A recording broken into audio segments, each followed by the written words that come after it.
मुख्यमंत्री श्री भजनलाल शर्मा के दूरदर्शी नेतृत्व और किसान हितैषी सोच के चलते राजस्थान सरकार ने प्रदेश के लाखों किसानों को बड़ी सौगात दी है। प्रदेश सरकार ने खरीफ 2024 में वितरित अल्पकालीन ब्याज मुक्त फसली ऋणों की अदायगी तिथि आगे बढ़ाने को स्वीकृति दी है। भजनलाल सरकार के इस फैसले से 2 लाख से अधिक किसानों को फायदा मिलेगा। आज के इस खास बुलेटिन में हम बात करेंगे मुख्यमंत्री श्री भजनलाल शर्मा के उस फैसले की जिससे किसानों पर आर्थिक बोझ हल्का हो गया है और उनके जीवन में तेजी से खुशहाली आ रही है। सरकार की ब्याज मुक्त अल्पकालिक ऋण योजना का प्रदेश के सैकड़ों किसान लाभ ले रहे हैं, जिससे किसानों को खाद, बीज और खेती के उपकरण खरीदने में अब मदद मिल रही है। अल्पकालिक ऋण योजना के तहत साल में 2 बार ऋण दिया जाता है। पहले खरीफ फसली ऋण चुकाने की आखिरी तारीख 31 मार्च थी। राज्य सरकार ने इसे आगे बढ़ाते हुए किसानों को बड़ा तोहफा दिया है। अब किसान 30 जून 2025 यानी कि ऋण लेने की दिनांक से 12 माह जो भी पहले हो ऋण राशि चुका सकेंगे।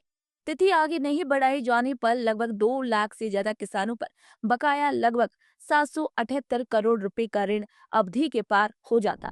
ऐसी स्थिति में इन किसानों को शून्य ब्याज दर पर फसली ऋण सुविधा का लाभ नहीं मिल पाता।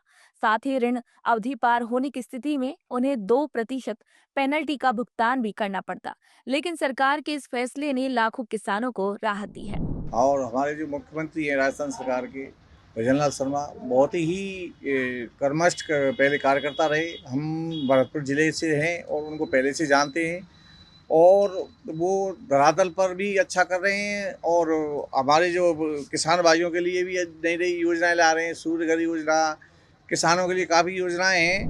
भरतपुर, धौलपुर और डीग जिले में भी प्रदेश सरकार की ब्याज मुक्त अल्पकालिक ऋण योजना का हजारों किसान लाभ ले रहे हैं। केंद्रीय सहकारी बैंक के मैनेजिंग डायरेक्टर ने बताया कि भरतपुर, धौलपुर और डीग जिले के 71,000 से ज्यादा किसानों को 517 करोड़ रुपए का ब्याज मुक्त अल्पकालिक फसली ऋण दिया गया था। भरतपुर सेंट्रल कोऑपरेटिव बैंक के अंदर धौलपुर जिला और डीग जिला और भरतपुर तीनों जगह बैंक काम करती है।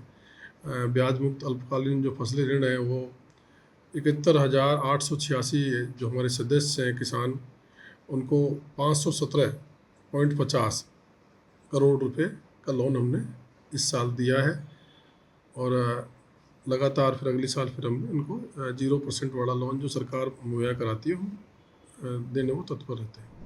जोधपुर में प्रदेश सरकार की ब्याज मुक्त अल्पकालिक ऋण योजना का सैकड़ों की संख्या में किसान लाभ ले रहे हैं।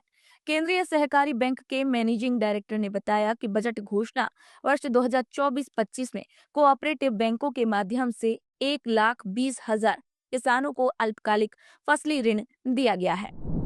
रबी ऋण के अंदर अल्पकालीन फसली ऋण चुकाने की अंतिम तिथि 30 जून होती है और खरीफ ऋण के अंदर अंतिम तिथि ऋण चुकाने की 31 मार्च होती है, जो कि इस साल कल आदेश जारी हुआ है।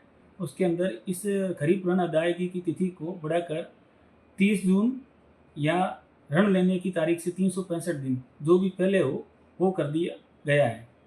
इस अवधि के अंदर ऋण चुकाने पर ब्याज की सब्सिडी मिलेगी, यानी कि किसानों को किसी प्रकार का ब्याज का भुगतान नहीं करना पड़ेगा और ये किसानों को शून्य ब्याज पे ऋण की लाभ मिलेगा। यदि इस अवधि के बाद ऋण चुकाने पर ब्याज का भुगतान करना पड़ेगा। राजस्थान सरकार ने अल्पकालीन ब्याज मुक्त फसली ऋणों की अदायगी तिथि आगे बढ़ाई है, जिसका फायदा उदयपुर के भी हजारों किसानों को मिला। The Udaipur central cooperative bank limited के एमडी श्री अनिमेश पुरोहित ने बताया कि इस योजना के तहत उदयपुर जिले के 94,000 किसानों को 740 करोड़ रुपए का ऋण वितरित किया गया था। इनमें से 2,200 किसान अब तक अपने फसली ऋण की किस्त जमा नहीं कर पाए थे। सरकार के इस फैसले से इन किसानों को दोबारा बिना ब्याज के ऋण चुकाने का अवसर मिलेगा। वहीं मुख्यमंत्री श्री भजनलाल शर्मा द्वारा लिए गए इस निर्णय से जिले के हजारों किसानों में हर्ष और उल्लास का माहौल है।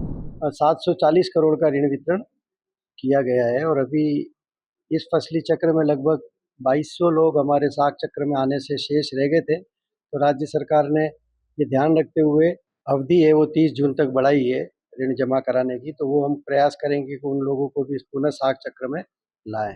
मुख्यमंत्री श्री भजनलाल शर्मा के नेतृत्व में राजस्थान सरकार ने फसली ऋणों की अदायगी तिथि बढ़ाकर किसानों को एक बड़ी राहत प्रदान की है, जिससे 2.19 लाख से अधिक किसान लाभान्वित होंगे और इस फैसले से किसानों को न केवल बिना ब्याज के ऋण चुकाने का मौका मिलेगा, बल्कि उन पर आर्थिक बोझ भी नहीं पड़ेगा। भजनलाल सरकार का यह कदम किसानों के प्रति उनकी संवेदनशील नीति को दर्शाता है, विशेष रूप से उन किसानों के लिए जो समय पर ऋण चुकाने में सक्षम नहीं हो पाए थे। सरकार ने उनकी परेशानियों को समझते हुए इस फैसले को लागू किया है, जिससे उनका जीवन आसान हो सकेगा।